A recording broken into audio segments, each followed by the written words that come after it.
Kevin Powell is one of the most prolific literary, political, cultural, and hip hop voices in America. He is a poet, journalist, blogger, civil and human rights activist, public speaker, filmmaker, former two-time candidate for the United States Congress in New York City, and author and editor of 14 books, including his latest, When We Free the World. Shaniyat Chowdhury is an educator and organizer from South Jamaica, Queens. His advocacy ranges from housing and immigrants' rights, combating poverty, and foreign relations. He graduated from John Jay College with a Bachelor's of Science in Law and Society. His career experiences include working in the New York State Assembly, campaign organizer, and running for Congress. Reverend Dr. Donna Schaper has been senior minister of Judson Memorial Church since January of 2006. She was formerly at Coral Gables Congregational Church in Miami, and before that at Yale University, and teaches leadership at the Hartford Seminary. As an elder, she is passionately concerned about leaving the next generation well prepared for all they have to face. She has written over 35 books. And without further ado, I will hand the mic over to you, Donna. Thank you, Nick. Thank you.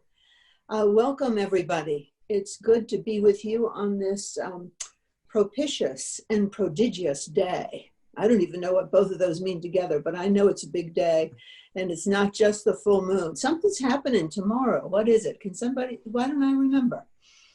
So we are going to have a day in which we not only claim, but also reclaim our democracy. We do it every 4 years. We do it every week, the people on this panel. And so I want to really talk about the beauty of democracy today and its perils. And I also want to talk about how we can be calm when there is so much uncivil war going on, when we feel so divided. So it's not going to be spiritual in the sense of nice. Let's just be calm, everyone. It's going to be spiritual in the sense of let's confront what we have to look at. In the words of James Baldwin, we can handle anything we can say and see. So let's be real, and then let's return to calm. So I'm going to kind of open it up to my friends on the panel and just tell me what you're looking forward to right now. Malvika, what are you looking forward to? Oh, thank you so much for turning to me. Honestly, I feel like with this election, this is a moment we've been gearing up for 4 years. And personally, to me, it feels like very much like choose your best enemy. But I am excited for the wave of progressive candidates that have emerged that I feel like cropped out of the 2016 Bernie Sanders campaign. You know, for Congress, local elections and so forth. So I'm excited for this wave of like, you know, progressive movement that I think is like very grassroots. So that's sort of what I'm looking forward to. Turning it back to you. Nice, nice. Shaniyat, how about you? What are you looking forward to? You know, I'm not sure if I'm ever looking forward to what's going to happen after Tuesday. It's just flipping the next page onto the next chapter, the way I see it. You know, I feel like we can't be complacent. I can't be complacent and feel comfortable regardless of the results until I know that all of our people are liberated. And I think that's the greater fight that a lot of us are going into right after Tuesday and the coming weeks. So I feel restless even now. I feel a lot of anxiety, not just regarding the results, but the unknown of what could happen going forward. So that's how I feel. Good. Kevin, how about you? What are you looking forward to? First of all, thank you again, Reverend Donna. You know how much I love you, and thank you, Nick, and everyone. I appreciate this opportunity. Well, I mean, my perspective is someone who has been an activist since I was a youth for 36 long years. This is not new to me. I lived through Ronald Reagan, Bush 1, Bush 2, Bush W, George W. Bush. And then just in terms of being an African person in America, just like we paid homage at the beginning, which we should, to the indigenous people whose land this is, whose land was stolen, and they were obviously the victims of a mass genocide. Well, the same thing happened to my people, Black people in this country, and in the Caribbean, and in Latin America, wherever Black folks, African people were brought to as slaves and kidnapped peoples. And so, you know, this is not new for us as Black people. I just need to say that. You know, people are asking me, well, how do you feel about the election? Well, I feel the way my mother felt in the 1940s when she was born in 1943 in South Carolina. And, you know, her birth certificate was marked colored. And I feel how, you know, my ancestors have felt. You know, my great-grandfather was killed, lynched for his land in South Carolina. This is not some new thing. And I think because of Donald Trump's ascension and COVID and the explosion of Black Lives Matter, which, as we know, has been around for 8 years, since 2012, 2013, but to see that video, 8 minutes and 46 seconds, all those things together, I think have made people realize, and I'm talking about folks who were not really woke, even those of us who call ourselves progressive, y'all know what I'm talking about, who don't really deal with racism, white supremacy, but now in this year, people are dealing with it. And so my challenge is, you know, I'm hopeful as an activist because it's beautiful to see so many different types of people out there, but this can't be a passing fad. We need to be consistently anti-racism, anti-sexism, anti-homophobia, transphobia, classism, ableism. We got to be consistently anti-any anti-Semitism or Islamophobia. We got to be consistently anti any behavior that is anti-immigrant. We need to stop saying things like this country was built by immigrants and ignore the fact that African people actually built this country for free, including my university, Rutgers University in New Jersey, where I went to college. You know, African people built that school, they built the White House, et cetera. And so what I hope for is that we actually have an honest conversation about America holistically, where we don't act like this is somehow the worst of times, which actually is disrespectful to Native people and the Black people who've been here all along. And how about ask us, well, how do you feel about all of this stuff that's been happening in the last couple of years? How do you feel about these things? Not like it's some sort of atrocity all of a sudden. It's always been an atrocity to us. Just look at the history. And I recommend A People's History of the United States by Howard Zinn and Before the Mayflower by Lerone Bennett. They lay out very clearly, one by a white brother, a Jewish brother, one by a Black brother. They lay out very clearly the whole history of America. It's always been there. Those books have been there for years and years and years. And so I just want to challenge people, including my beloved progressive people in Brooklyn. I love Brooklyn, been living here for 30 years. But, you know, if we're going to take a stand against all this stuff and we're going to bring up the names of Bernie Sanders, we also should say that Bernie Sanders had a very difficult time relating to Black people, people of color, which is one of the reasons why a lot of folks didn't feel him.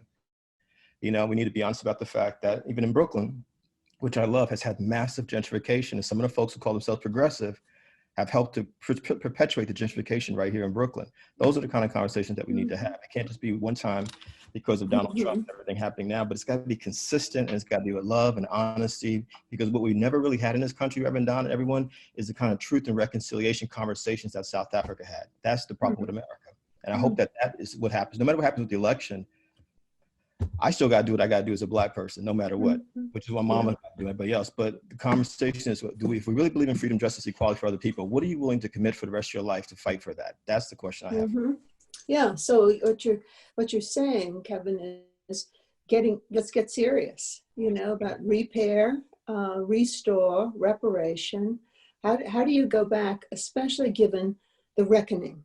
I love to call it a reckoning because it's not I reckon, it's I need to come to terms with reckoning and getting serious about it, figuring out what it means, acknowledging that it's not new, these things, but we're seeing them now. What are you all seeing as the long range picture of how the pandemic connects to the Great Reckoning, the Great Awakening, the Great Woke? I mean, I have a kind of curiosity about whether the reckoning could have happened without the pandemic. Anybody have thoughts about that, or am I just being mystical? Anybody want that? How do you see the reckoning, the streets, the 8 minutes, the new knowledge of who we are fitting in with the pandemic? Is going to help us or hurt us to have both going on at the same time? Shaniyat. You know, I think that we as a nation and as a people collectively, we have a lot of soul searching to do. If anything, this pandemic has exploited what this economy, this capitalism economy was built on, right? It's built on exploitation of slavery, built on exploitation of indigenous people, right? We've seen it time and time again that the reason why we came this far to having this Trump presidency is because of everything that led up to this moment. So I was reading this interesting piece yesterday, actually. I think it's yesterday or today. It came on the Washington Post, and I forgot the person that wrote this, but he said that once Biden wins, hopefully he does win, but once Biden wins, he's going to DC to not disrupt DC, but to heal. And I kind of had to take a moment to pick apart the words and think about what he was trying to say. What does it mean to heal? Does that mean just to recover and go back to what we were 4+8 years ago, leading up to the economic crisis that we saw in 2008? Does it mean that we go back to more wars in the Middle East and colonizing other nations? What does that mean? So when we look at disrupting, right? I think Kevin, you pretty much were pretty spot on about all this, but we can't afford to, especially people of color, especially Black people, we can't afford to, anyone who's marginalized, we can't afford to be complacent because we have a lot at stake. Our lives are at stake. It's been like this before Trump. It's going to be like this after Trump. And this pandemic has shown that when we lose our homes, our loved ones, our jobs, and billionaires have continuously made profits off this during the pandemic, off our backs. There's something fundamentally, structurally wrong with the system. So, and that's what it's about going forward. Oh, Vika, you were saying something in the chat. What do you think this connection is? I appreciate being called on like this. Honestly, I'm just here for tech. But I mean, I do feel like, gosh, I feel a little put on the spot. I mean, my personal feeling,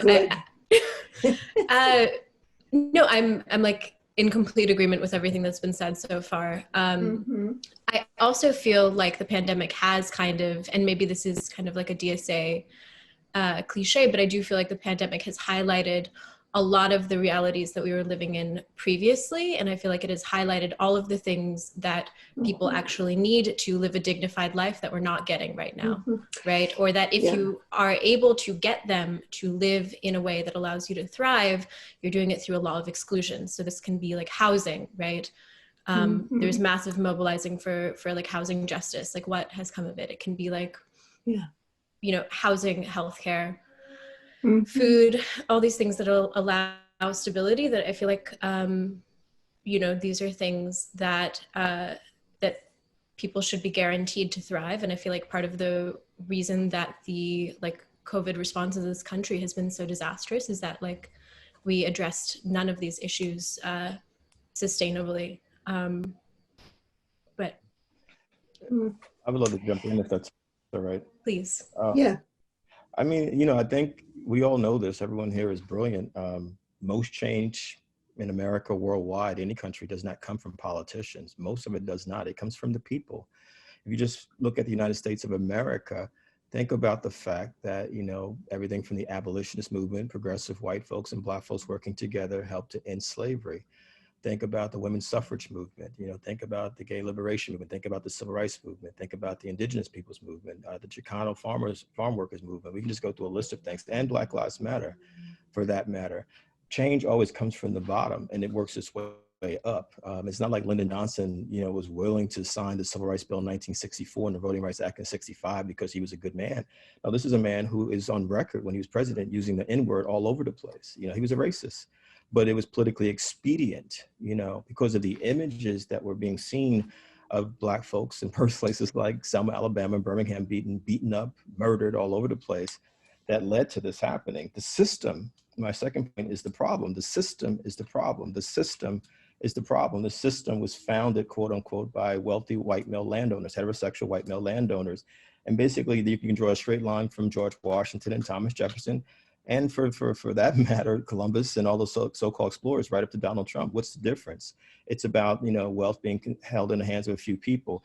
What COVID has laid bare, what Donald Trump has laid bare in George Floyd's video specifically, and I do think we need to understand that Black women's bodies are as valuable as Black men's bodies. And if we feel that way about George Floyd, we need to feel equally about Sandra Bland and Breonna Taylor. And I'm so glad that Breonna Taylor's name was lifted up, because oftentimes we forget about the women in our communities who are brutalized.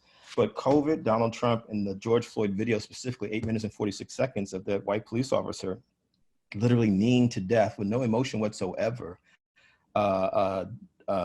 George Floyd, I think those three things together struck a nerve, which has led to people saying, wait a minute, there's something very unjust about this. Why is it that we don't have enough ventilators? Why don't we have enough hospital beds? Why is it that people who are poor, working class, or people of color, or immigrant folks, the ones suffering disproportionately because of COVID?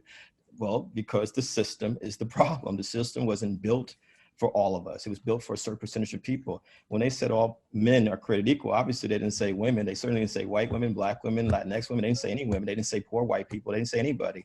And so the only reason why we're even able to sit here as a group of diverse people in 2020 on this Zoom call is because of the efforts of people saying, we got to make this a different kind of world. And so I think that no matter who's elected tomorrow, you know, we know there's barely degrees of separation except for maybe the judge appointments, et cetera, between the Democrats and Republicans. Democrats are more likely to be pro-choice, more likely to support marriage equality, more likely to support immigrant rights, civil rights, voting rights.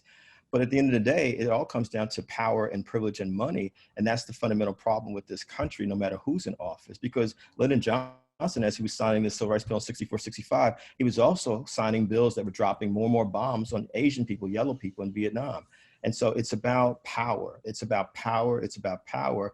And what we're saying, as we're in the streets saying Black Lives Matter, no matter what race we are, white, black, Latinx, Asian, straight, queer, all different backgrounds and identities, is that we want justice and equality for all people equally. That's what it's really about. And I think that as long as we're clear about that, you know, and the reason why I brought up Bernie Sanders earlier is because it's not just his disregard for Black people and not really understanding how to relate to Black people, because I believe part of it, he's an out of touch, older white male. I also think he had a huge problem with women because all those men who supported Bernie Sanders were very hostile to any women candidates. And so I think we also have to hold people accountable that we consider progressive icons, myself included, and say, hey, how are you progressive over here, but then you're not progressive in these other spaces? So really what I'm talking about, what is the value system of us who call ourselves progressives? We know what we're against, but what do we actually stand for in 2020? I think that's the fundamental question as we go forward. What do we actually stand for?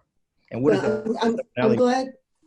I'm glad you made that turn. Let me just say, I really don't like it when we get together and complain about how terrible things are, because it bothers me, my sleep, it bothers my digestion, and I'm trying to figure out how this time could be different.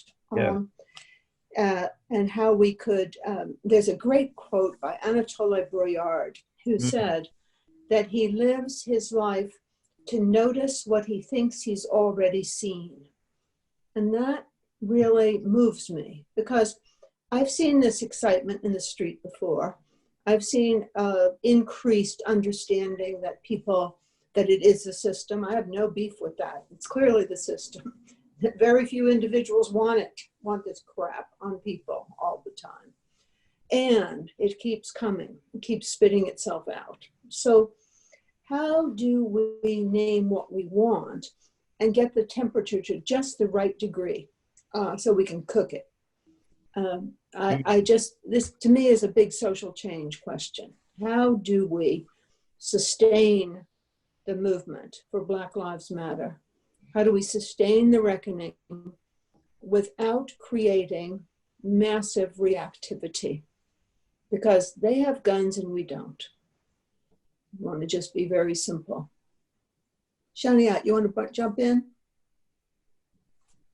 Yeah, I think a lot of it has to do with just, educating from the ground up, right? I think that I personally have lost hope for a lot of, with this few exception here, a lot of the older folks, a lot of folks in the older generation who have grown up in different era, who have different experiences from us, from millennials and Zoomers, and I think that as we continue to educate, organize, and fight for more rights and advocacy for marginalized people, I think that when we do that from our homes into our public education system, we can see the changes happen that way.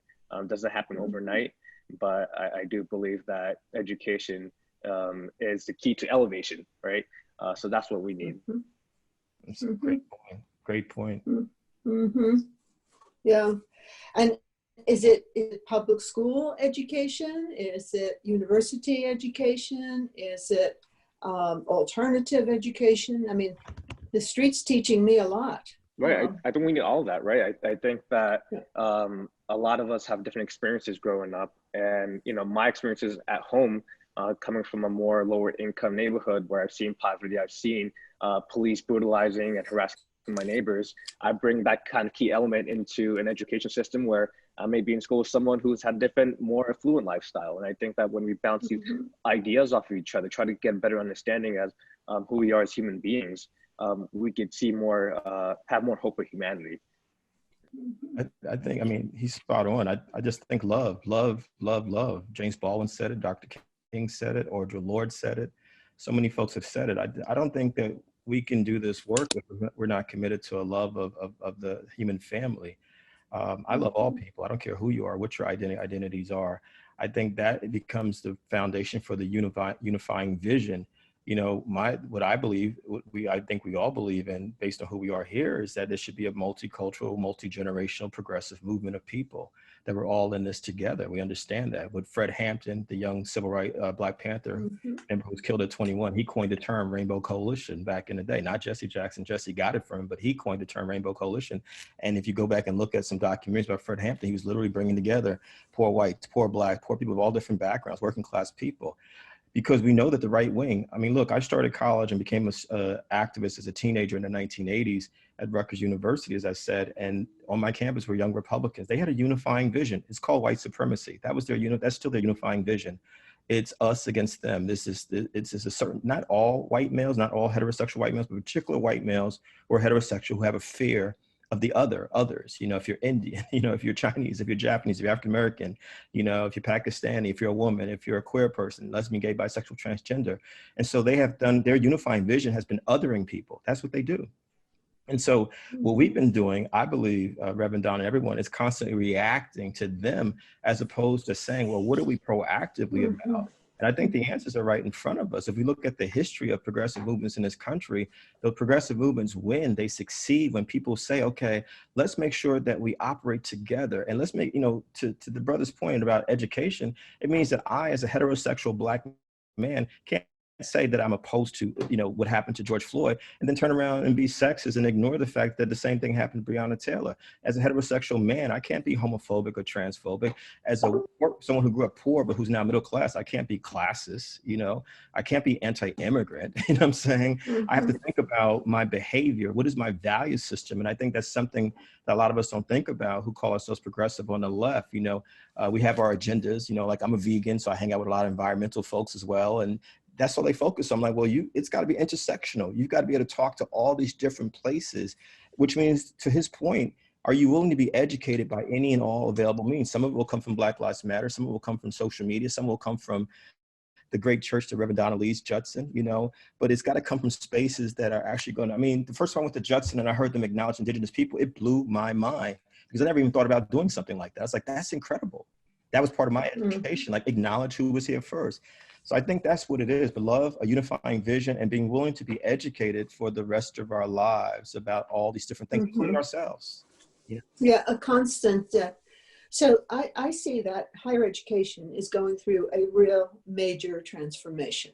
It's possible that its business model finally failed out loud. And my favorite thing that I'm for is kind of small dash large, and it's less spiritual than yours, Reverend Powell. You know, I agree with you about love. I agree with you about love, but I think we have to be taught to love across the aisle, across our ethnicities, across our classes. And the only thing I know that ever really did that was definitely not college, which is full of systemic segregation of people. You know, it just, it's like you might have been all right in high school in that you might have known somebody. But anyway, my favorite idea is national service for everybody, compulsory. 2 years. That. Yes. Age 18. Instead of going to college to learn how to drink, you go to college to you go someplace else where you have to be with all kinds of people by lottery, and you gotta do your thing. And during that time, you get an education socially at the right time. Or the other piece of the idea is prohibit people from going to college till they're 30. You know, get your willies out, do something with yourself, have an adventure. But I am interested in, forgive me, everybody, more authoritative forms of social change where we make everybody do something as opposed to prevent anybody from doing anything. So that's just a way. And, you know, most of my reason for saying that is that the people I know who were in the military are less racist than the people who were never in the military. Over time, that's been my experience. Yeah, thanks, Mark. I guess I could attest to that. I'm a Marine Corps veteran, so sure. What was it like for you? What was it like? You know, I enlisted in an interesting time. It was 2011, so we were in the peak presidency of President Barack Obama, and we were just removing our troops from Iraq and Afghanistan. So, you know, I was working a low-wage job. I couldn't afford to go to school, and the military was an outlet for me. Fortunately, I didn't have to deploy, and it wasn't up until Trump got into office where we started going back into the Middle East. I had just left, and my last unit deployed back into Afghanistan. So I was in during the period where it was a kind of peacetime. But even during those moments, I realized how much money and waste we put into the military-industrial complex when we could be spending money, right, to eliminate student debt, where we could be spending money on making sure everyone has healthcare. It is possible. I think over the last 16 plus years, we spent almost $6 trillion on these endless wars, and these are wars based on lies. So it's just crazy to see how even, and you know, I organize with a lot of veterans locally here, where we are now kind of you know, molding into our own space to show that we could be anti-war and also be pro-peace. So it's been good post-service. Thank you for your service. Thank you for your service. Yeah. Well, obviously, the other thing that really intrigues me about national service is that women could be involved fully as equals, as opposed to security being the province of men. And I think that's a way to break down some systems thinking. I mean, one of the great ideas about how to prevent rape and domestic violence for a long time has been put women in security forces, teach us how to be stronger and take care of ourselves. I also note that in terms of education, Shaniyat, that I think you're right. I just want to push on it. I think that public schooling is really going to change. It's going to be a whole generation of kids who do it different, you know? And it does seem to me that when you acknowledge the systemic nature of a problem, which I think nobody's debating it with Kevin right now, then you've got to say, well, why are the schools exactly the same? You know, over and over, year in and year out, neighborhood based. I mean, all of the issues that go to race and class, but also what kind of learning are we getting when people don't love to learn? I'm excited about all these kids being able to be outside more, just because I think it's fun for them. And it creates a different relationship to nature than being in a factory kind of school system.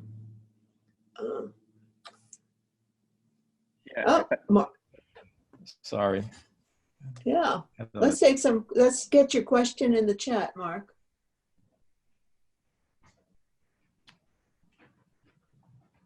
Good, thank you. Yeah, so Mark is in the chat saying we're missing the huge elephant teen in the room. Okay, go ahead. Yeah, I can hear you now. Right, great. Thank you, everyone. I love Brooklyn Round, very bright and educated people. I agree with everything said. I think we're really missing a huge elephant in the room, which is how corporations manipulate and use us and beat us down and create all these problems that just filter out. It's like there's these huge corporations and somehow they hide.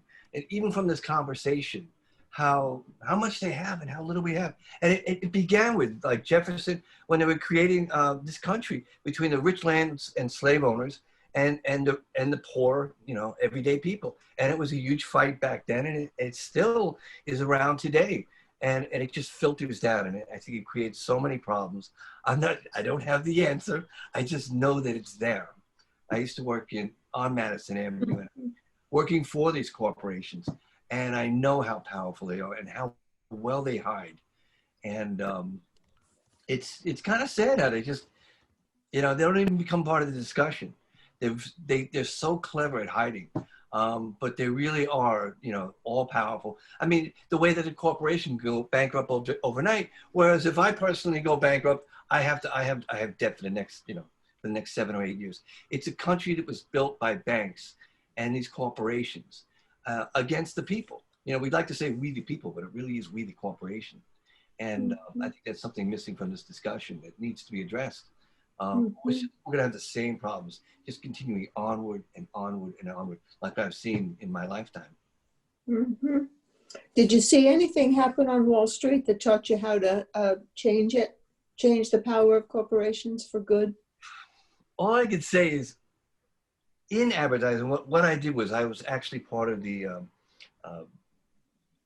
public relations. And what public relations is it changes public attitudes towards certain things, and you don't even know that it's happening. And they have like articles written about them in the New York Times or media or paper, and they basically manipulate the public. And you're not even aware it's going on. And like, for example, like there's like 7 PR firms in Manhattan. There's over like 150 in Washington, all creating laws and legislation and the way they want to twist things. And, you know, all these corporations donate to these PR firms and they make the laws. And it's really, you know, it starts there and something has to change. And it creates all these economic problems where certain communities have less. Well, we all have less than corporations. I mean, they're beholden to the stockholders and the dividends, and we're just the little shits. We really are. And I think it's just so sad what goes on. And it's like we're pointing fingers at each other, and we're missing the elephant in the room, which is them.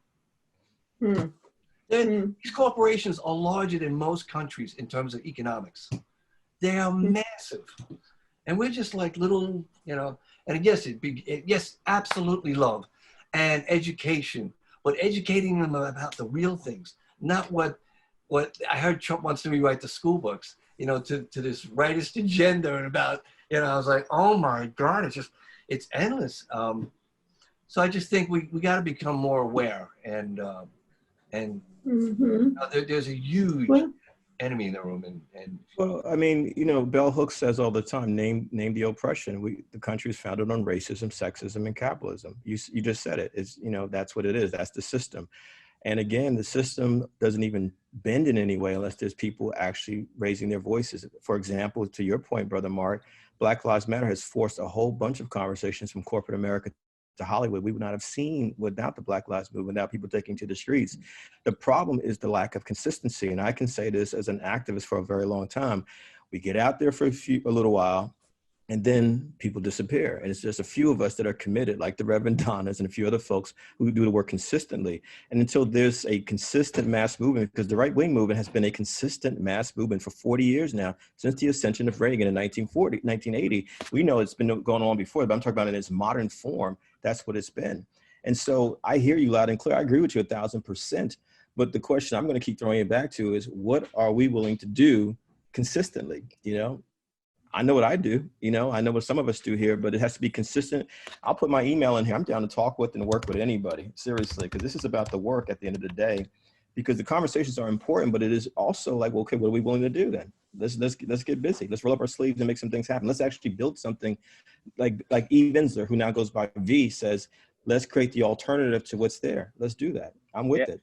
And to add on to Kevin's point, what I found really interesting actually this past weekend when you know, President Obama was out in Flint, Michigan, actually, talking about how, you know, we don't have to worry about Trump after Tuesday.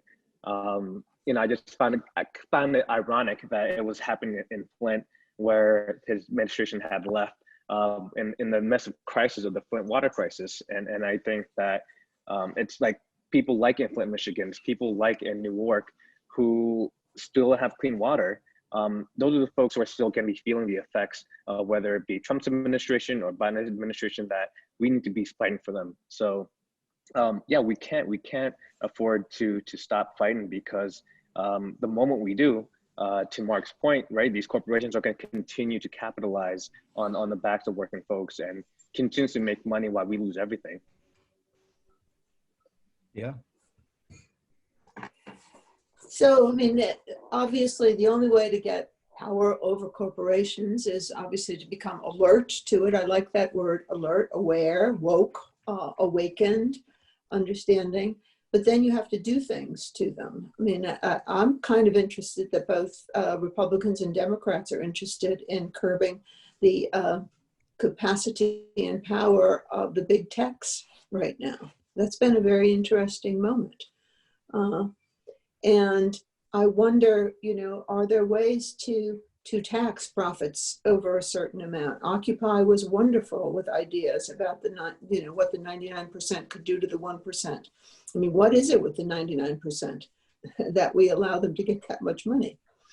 That's what I wonder about. Why do we do it? If we're 99 in there 1, you know, what's the deal? Anybody else got any ideas? We'll give Mark one chance at it. Then the rest of you got to figure that out. Can't hear you, Mark.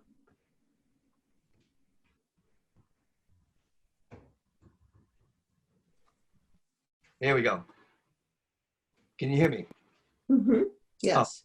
We actually do have a lot of power. If we band together and like just stop buying Apple or Amazon, who doesn't pay any taxes annually, or basically the trick that most corporations pay, which is every year when they pay taxes, they take their last year's inventory and cut it in half and say, oh, I don't have to pay that much in taxes because now it's a year old on January 1st. They all do that. But so if we band together as a people and just start boycotting these things with a message, you know, we are very powerful. They will listen to that because when they see the profits go down, that they pay attention to.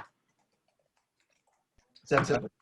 And I love what Malvika just posted to our chat about the plan that Rashida Tlaib and AOC have. I mean, those are the kind of alternatives that we need to see out there, to Mark's point. Thank you for sharing that, Malvika. That's very important. No problem. Oh. All right. We've got somebody who wants to talk about more local organizations. That's Emily Shaniyat, Dean. why don't, yeah. Emily, Thank you, I think Emily. you should be able to turn on your mic now.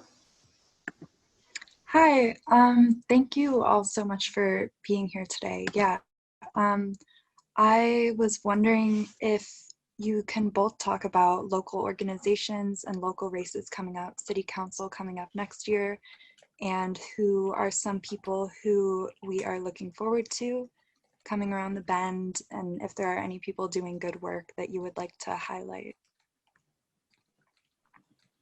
Yeah, you know, shortly after my run for Congress in June, I immediately hopped on the station to help out all these other candidates who are running for office next year. I think city council is going to be huge, huge next year, considering how that has like the most impact on us here in the city. So I am supporting a few local candidates who run for city council. For example, there's Alita Gagarin. She's running for city council in Queens in the Kew Gardens, Forest Hills area. I'm supporting Shahana Hanif, who's running in the Kensington area of Brooklyn. Sandy Nurse. I'm supporting Diane Morales, who's running for New York City mayor. Supporting Felicia Singh, Jocelyn Carr, Momin Ahmed, my boy Tim Terrain, who's running in Hollis. I think that South Jamaica, it's communities of color that need a lot more love. And it's the reason why I'm supporting him, because he's been a big advocate for that. So I'm going to include all the links, but these are candidates who, just like us, have unique stories and experiences that really reflect on what we are facing today. And so, you know, they're great friends, but also better humans. And I think that these are the kind of candidates we should be supporting. So I'll include all the information down there in the chat. Thank you. I want to see those things. So I can't answer that question, Emily. I want to see what is shared, and I want to explore myself. I've been so focused on this year and the craziness of this year, but I definitely will be involved in all the stuff happening next year, because I do think what I'll add to what the brother just said is that local elections do matter. I mean, this is where we've seen the DSA and Working Families Party, other groups, get folks in office who are more progressive. I think we need to continue that, because unfortunately, some of these folks get into the office and they use it as a personal fiefdom, as a queendom, a kingdom. And after a while, it becomes like a family business. And I love the fact that AOC won a couple years ago, and folks like her have ascended to office, because it really is about getting we the people into these political positions. We may not be able to control who the president of the United States is, but we certainly can in New York City dictate the kind of progressive politics need to represent us. I do feel that very strongly. Sorry. Thank you so So much. let's talk about the new Green Deal, because I think it's a crossover. It creates new systems.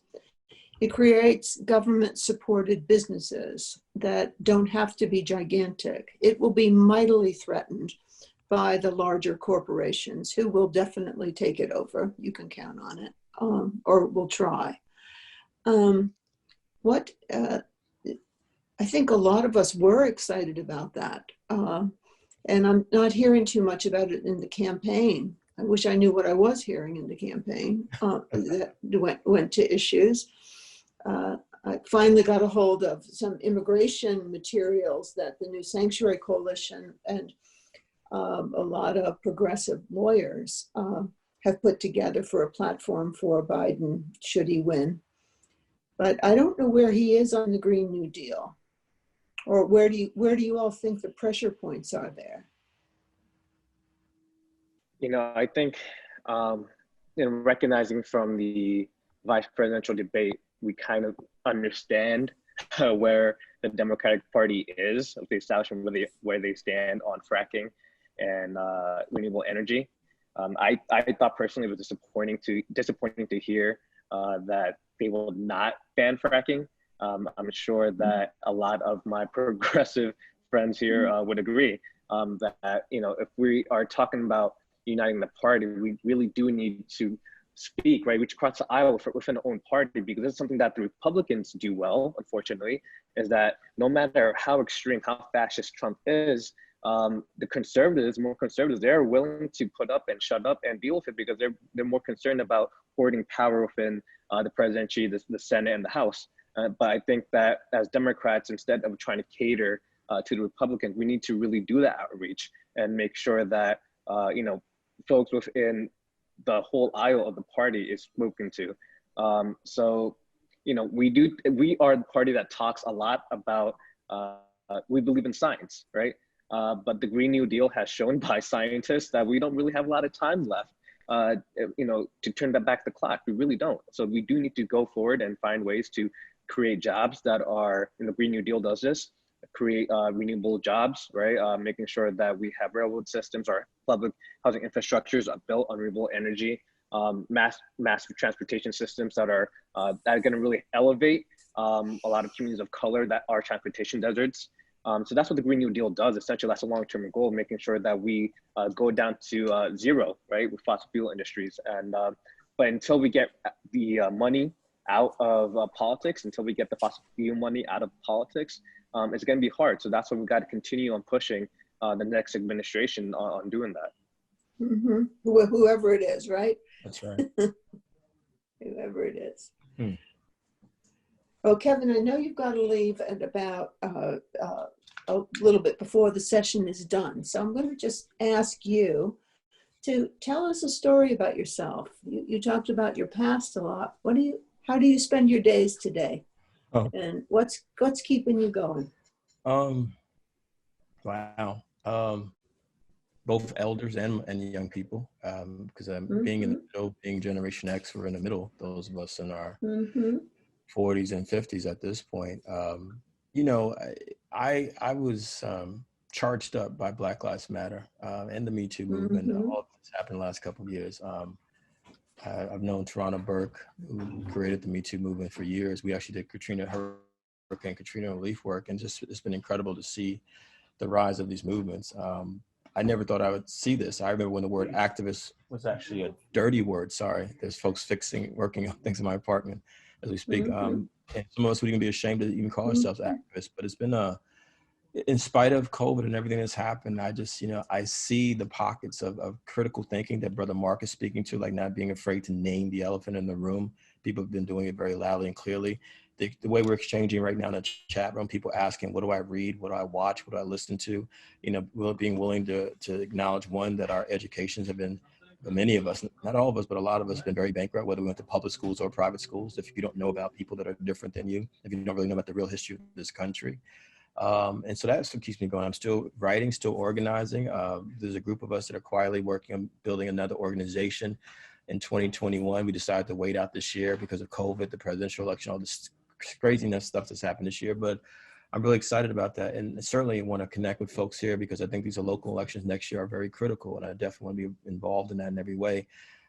Some of you know that I also ran for Congress in 2008, 2010. And I'll be honest about it, I was very saddened by how people reacted. I mean, to Sean, the brother's point, New York City is a Democratic city, but some of the worst behavior I've ever seen has come from Democrats, progressive people, no matter what party or non-party affiliation there is, which is why, Brother Mark, I did bring up that word love, because I think, even as we're saying, let's talk about the elephant in the room, some of us are very ugly to each other, very, very ugly to each other. So I think about my own value system and how I operate as an activist, and where's the kindness, the love, the compassion, the empathy, the ability to listen to people, and if you don't agree with them. And I think that's something we got to think about, so that's where my work is, in those different spaces. And I try to practice what I preach as a vegan, as a yogi, as a daily meditation person, because I think this work has to be holistic. I've also seen a lot of people who've done this work for a very long literally give themselves out to the communities and to the political struggles, but slowly self-destruct. We gotta be honest about that, because a lot of us don't even get a blueprint on how to take care of ourselves. As we're talking about the changes that need to exist in the community. So for me, more than ever, it's gotta be holistic. What are we doing outside? And what are we also doing inside? It's gotta be both. Yeah. Shaniyat, how about you? How do you spend your days? Well, most recently after my election, actually, I'm now a substitute teacher. So I am a full-time substitute teacher here at my old high school. So that's why you're interested in education. Yeah, teachers are, they're the ones that helped me become the person I am today. I really didn't come from a well-established foundation at home. So I found a lot of clarity and a lot of solace here at my school. A lot of my sport coaches, also a big part of my life. So they really helped me become the person that I am today. Even after high school, throughout college, through my experience in the military and running for office, they were always just there. So, realizing how the lack of teachers in our public education system is needed, seeing how understaffed, under-resourced, someone has to be there for the children, right? That's what every election, what's about, in my opinion, is that really trying to mold the next generation, because every decision we make today is going to determine the outcome for tomorrow.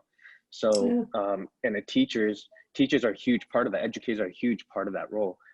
So yeah, I find just it a humbling position just to be here, and trying to do what I can to give back. Good. There's this theory that any kid who has more than 10 touches from an intimate adult that are all nice touches, positive touches, coaches, teachers, pastors, grandparents, that parents can't do it alone. And I think that's something that I really, really encourage as a way to make things work. So you're doing it. All right, Kevin, you get the last word here. Wow, there's a lot of great questions in the chat. Wait, you're born on April 24th? That's hilarious. That's why we were both brave enough to run for Congress, I guess. Yeah. I mean, I love all of you. Just thank you for the opportunity. I was serious. I mean, no matter where you live in New York, I would love to stay in touch. Much love and respect to the Brooklyn Rail. You all always have done great work, and I really appreciate you all. Reverend Donna, you know how I feel about you. You're one of my sheroes forever. You know, just thank you. I hope that we can all work together in some other ways. You know, and I certainly want to definitely be involved in this political process next year. I will be. And I was trying to see if I missed anything. Wow. You're outsider. Who are you as an outsider? Do you think of yourself as a political outsider? I do. I mean, when I ran in 2008, 2010, I thought we had a very progressive, inclusive agenda of you know, but there are folks, I mean, this is why we do have to have critiques of both major political parties, because unfortunately there's folks that are hoarding power. And if you come along and you want to, I mean, look how they treat AOC. Let's just look at that. You know, it's like, yo, you know, she's actually speaking truth to power. She's speaking about we the people in a real way. And so the right wing disses her. We know that, we expect that. But then folks who are supposed to be liberal or progressive also like, well, she's going too far. I've actually had elected officials in Brooklyn. I won't say their names. Kevin, can we have a conversation about AOC? And my response is always the same. I agree with her 100%. What do you want to talk about? Then they disappear. You know what I mean? And so I think we need to support as many new other AOCs as possible, folks that are really put people first and really have a vision, because it's not just her talking, she actually is doing the work. And I think that's critical. Let's not just talk, but let's actually do the work. And we do need people in electoral politics and at the grassroots level. We need people in all these different spaces. We need people in education. We need people in the faith-based community like Reverend Donna. And let's continue to make sure we come together, because again, as we've been saying, the right wing, they're clear what they stand for, you know, but let's do our thing, y'all, because we actually, I believe, have a vision for the world that's inclusive of everybody. And that's really about love and justice for all people, not this hate, violence, division, and fear mongering that we see is spread every single day by the folks in power right now. So thank you all for the opportunity. And I look forward to staying in touch with everyone. My email's in the chat room. Anyone can have it. All right. Thanks a million, Kevin. Bye-bye. Thank you so much, Kevin.